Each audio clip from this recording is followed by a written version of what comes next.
Hey, all you kiddies and all you cool cats, come on down to the Sock Up this weekend, sponsored by WHAT. I don't know. How did Wolfman Jack ever talk like that on the radio? Oh, well, talking on the radio, that's what we're talking about today. And I don't mean regular AM/FM radio. It'll be aviation radio today, but there are some similarities. So, welcome to the Superpilotish channel. My name's Graham Wilson. And like I said, we're going to be talking about talking on the radio in my basement. So the first thing you have to do is, if you want to do this all nice and legally, there's this test you have to write. And it's not rocket science. It's pretty, you just have to memorize a few little things. You have to, in Canada, it's regulated by Industry Canada. In the United States, I believe it's regulated by the FCC. So you do this little written test with a little verbal component to it. Piece of cake, doesn't cost you anything. You're good to go, talk on the radio all you want. But a lot of people have troubles, myself included, right at the beginning of talking on the radio. But one of the things, I took a few lessons before I went off to college to go on to get my commercial license and everything. There was one time that I was going on a vacation where I was going to fly out to Halifax from Windsor. I'm in Windsor, Ontario. I was going to fly out to Halifax, and then my brother was going to pick me up. We were going to go in his camper van and go out to Newfoundland. Awesome trip. Great time out there. So I was waiting around for the airplane to board, and I had some time to kill at the terminal, and I'd heard from around where I was learning how to fly at the time in Windsor, you could just now this is I don't know what year this was exactly, but the rules were a little bit looser back then. So I heard you could just buzz the little security thing, and the guys will let you up in the control tower. So I thought, that's cool. Buzz. Hi, I'm learning how to fly. Can I come up in the control tower? Okay, come on up. They open up the door. I climb up in the control tower. There I am, hanging out with the controllers, your traffic controllers. So I was talking to the one controller, and I said, I'm a little nervous about talking on the radio. I don't want to make a mistake and stuff. And he was a younger controller, and there was this crusty old guy sitting there with his little microphone on the table. Clear to land. Clear takeoff. And it was he is just miserable air traffic controller guy. I can't even imagine what his blood pressure was, but yeah. So I was talking to the younger guy about, I'm not worried. I'm kind of worried about how talking on the radio and stuff. And the old guy just looks over at me and he's like, say whatever the F you want. But he actually used the expletive, not the F. So it was oh, well, the controller guy says I can say whatever the F I want. That's what I'll do. Had a nice little visit, went out, had vacation, came back, took a couple lessons, and then I was like, okay, this is cool. Saved up some cash, and I went out to college and went flying from there. But I always remembered that in my head. Just say whatever the F you want. Now, this is within reason, of course. According to what it says, when you are taking your license, you do this little written test for it.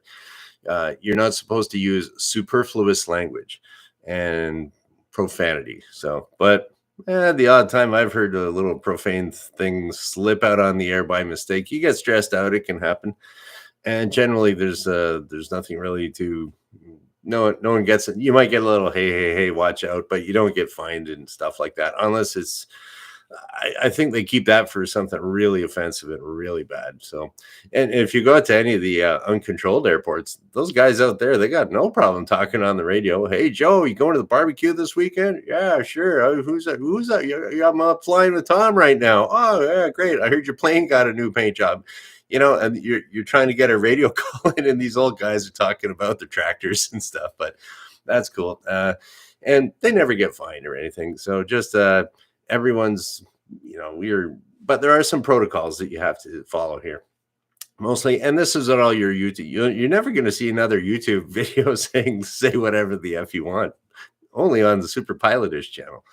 But so yeah, all the other channels will say the same thing, and I'll tell it too while you're here. Uh, Basically, it's three things there when you're talking to.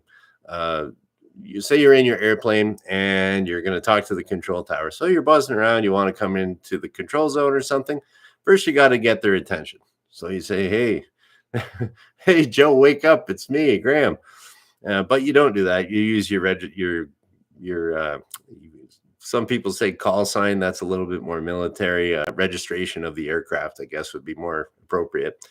So you'd say whatever tower, Smiths Falls Tower, uh, Foxtrot Alpha Bravo Charlie. There we go. Now you got their attention. They put down their coffee and they say Foxtrot Alpha Bravo Charlie, Smiths Falls Tower.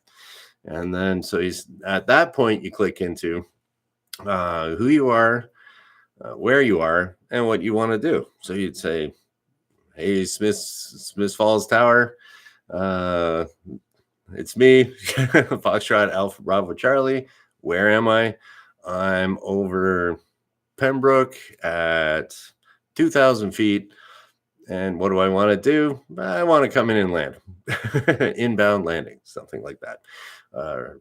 Whatever, however you want to do it. What I'm sure there's going to be some kind of script when you do learn how to fly. That just follow the script. It's whatever flight training unit you're at, it'll be good. And then you go back and forth, and that's it basically. And you could even practice at home. You could say, "Who am I?" You could even do it with. What could I look around here for a training aid? I got my microphone over here. There we go. So let's see. Here I am with my microphone, and I'm going to hit my little button over here to transmit. So, okay, who am I? It's Graham Wilson in the basement, and I want to do my YouTube channel. Let go of the button, listen to what they say. So there you go. What an attractive microphone. And okay, so yeah, that's the simple part of it. Okay, and when I was talking about pressing the button there, I got a neat little story about that.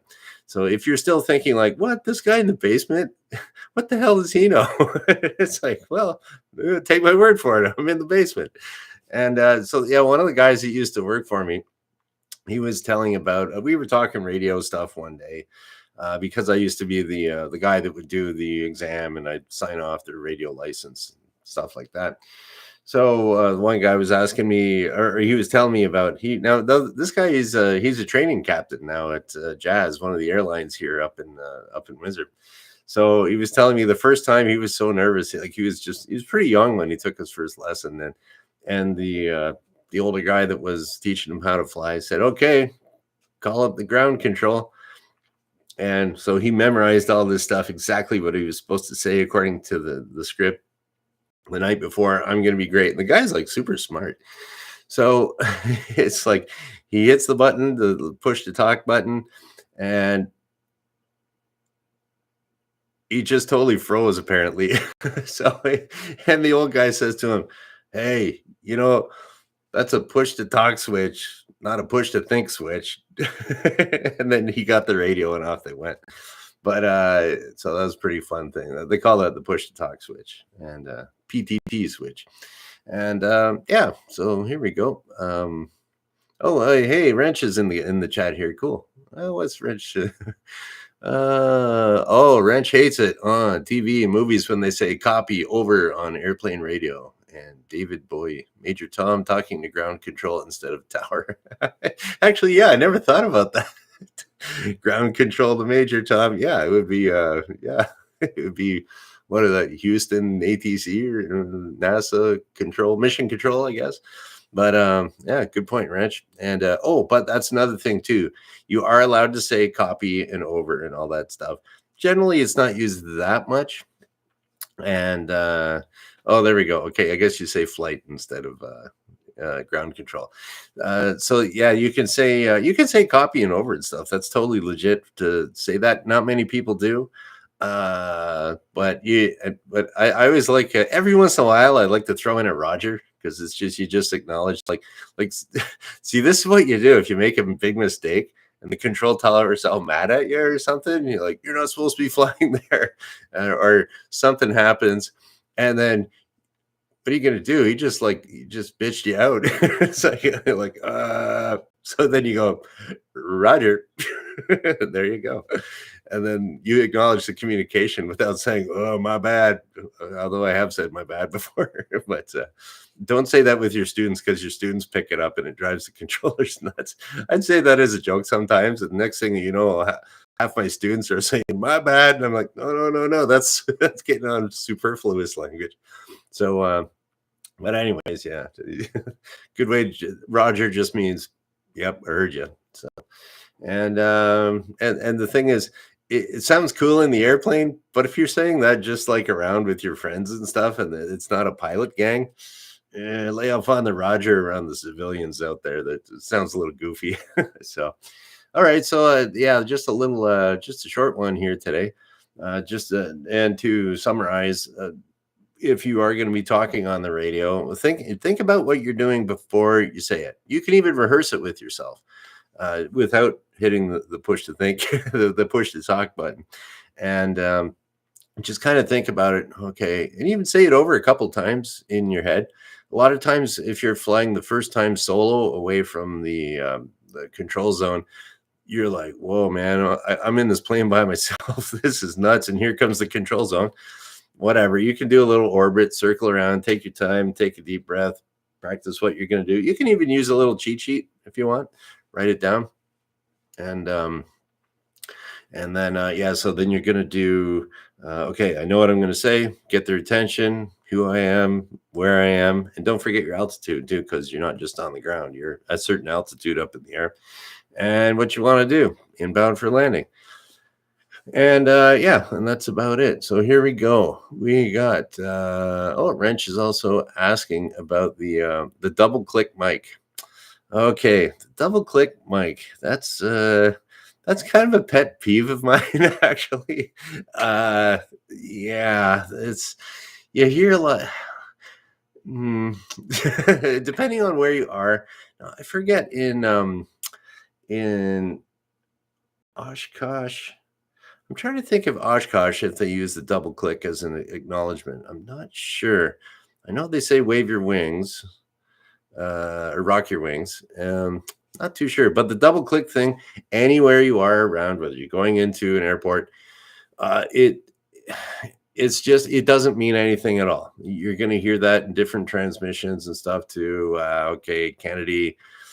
And they could say, what they should be saying if they want to actually acknowledge something would be Roger. But if they go click, click on the mic, it's kind of like, yeah, okay, I heard you. Or actually what it would be, here's a good one where they give you, maybe they'll give you an altimeter setting and people go click, click as if it's an acknowledgement. You don't have to. They say altimeter is this. Cool, ignore them. Big deal. If they've already given you a clearance and they come back, altimeter this. Another one would be sometimes you're on final and you're coming into land and the control tower, just as a courtesy, will say wind check 360 at 20 gusting 40. That's pretty windy actually.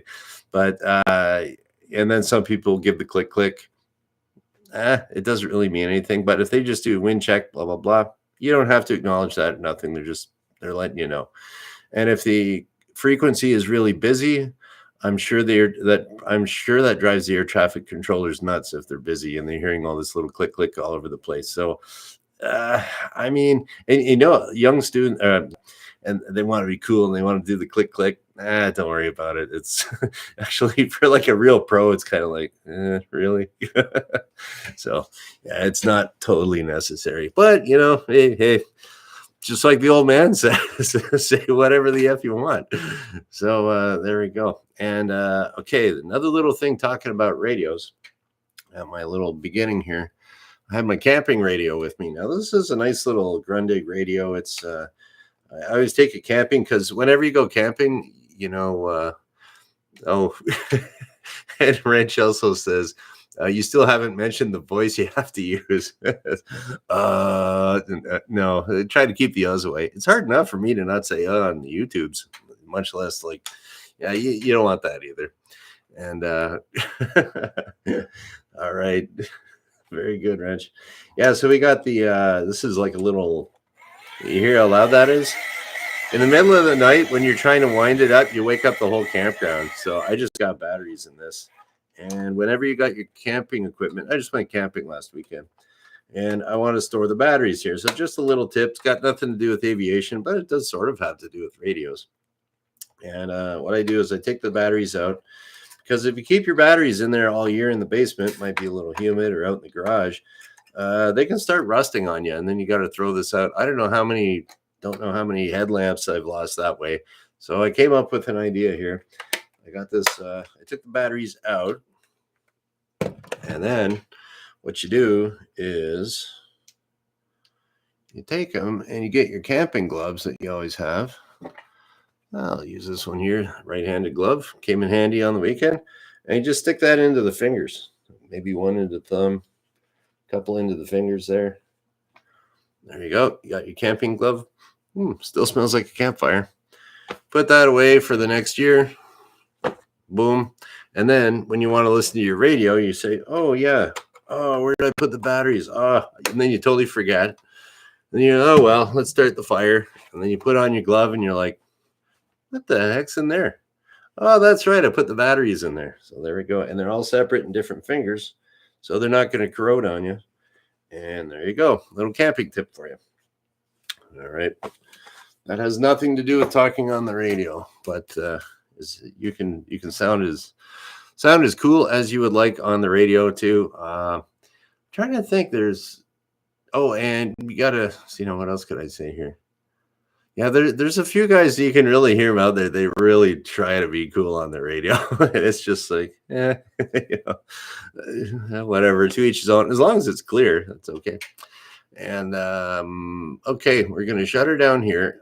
Now, I am going to be interviewed for the very first time in my YouTube career tonight at 8:00 Eastern on The Safety Doc.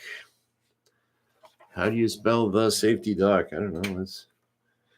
No cardboard today. We're just going to do it. This is what is The Safety Doc? Here we go. The Safety Doc. All right. Can you see that?